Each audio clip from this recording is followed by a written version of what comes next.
Hey everyone, this is Rob from Adeptus Psychonautica, and I'm here to give you 5 pieces of advice for anyone who is looking on doing their first ayahuasca retreat.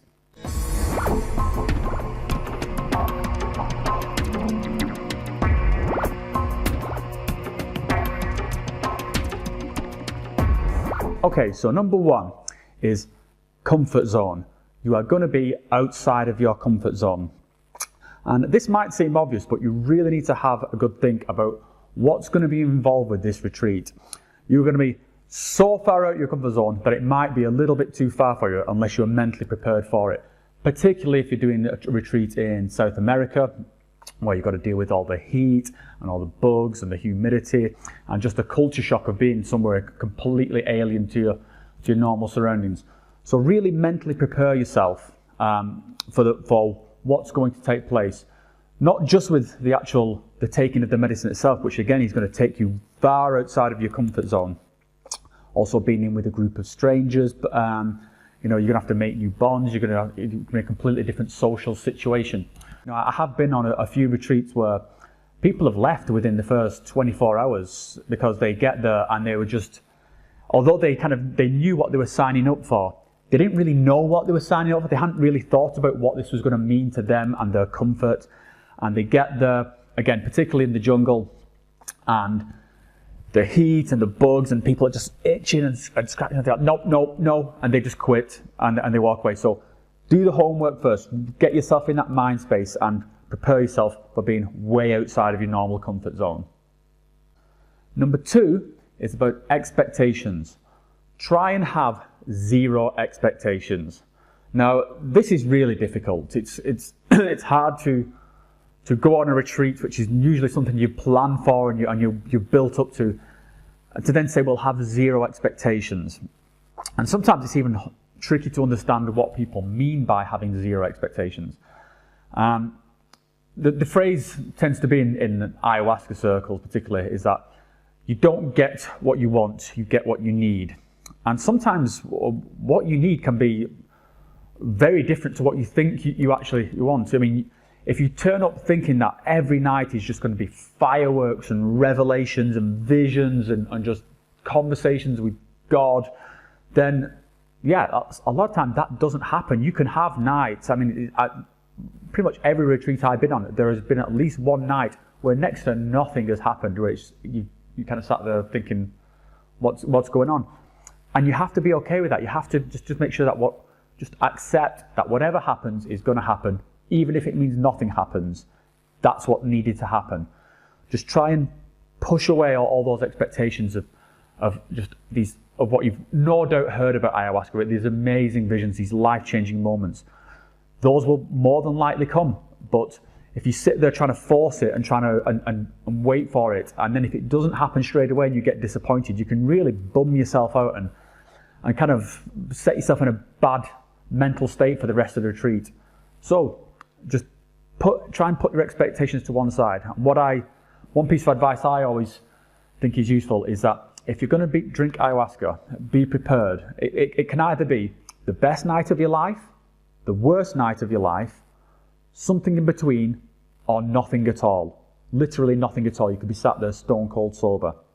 And if you're not prepared to accept those 4 outcomes, then don't drink. You're not ready to drink. But go with 0 expectations, and what you'll probably find is that you'll have an amazing time. Number 3 is do the diet.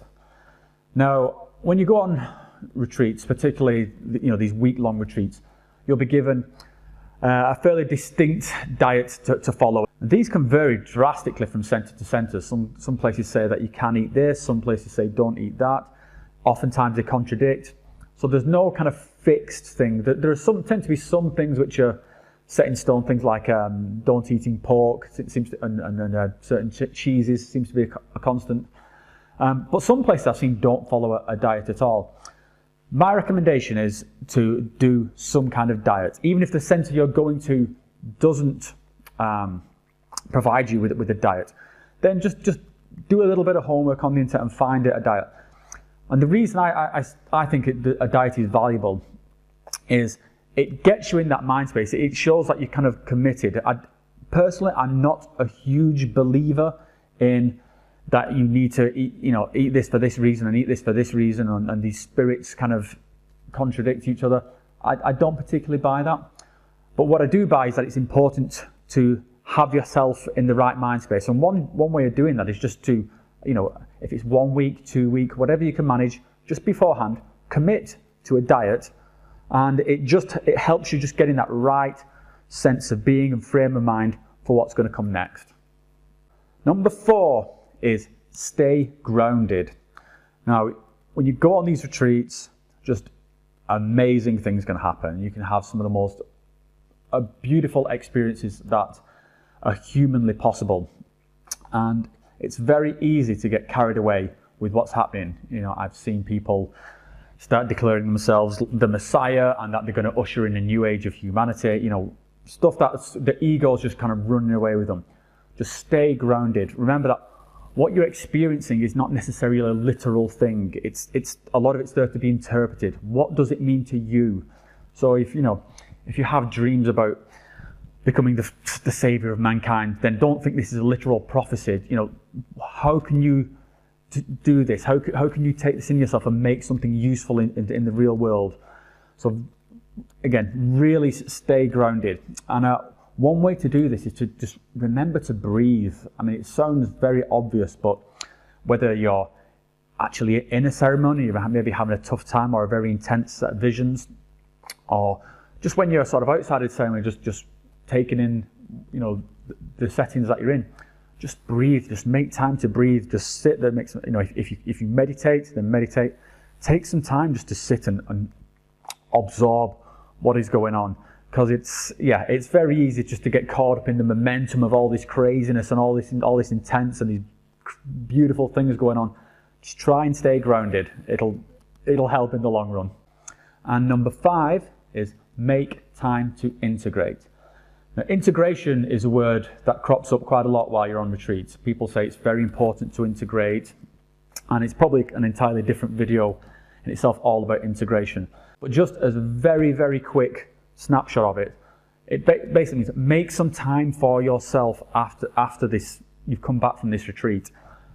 A lot of crazy stuff's going to happen. You're going to have thoughts swimming around your head, some good, some bad. You might have made some decisions of how you're going to change and reorder your life. This is not something to be sort of taken lightly or just to be shoved under the carpet. Make some time. I mean, first of all, you're going to likely have traveled to get to this retreat, and so you're going to be tired.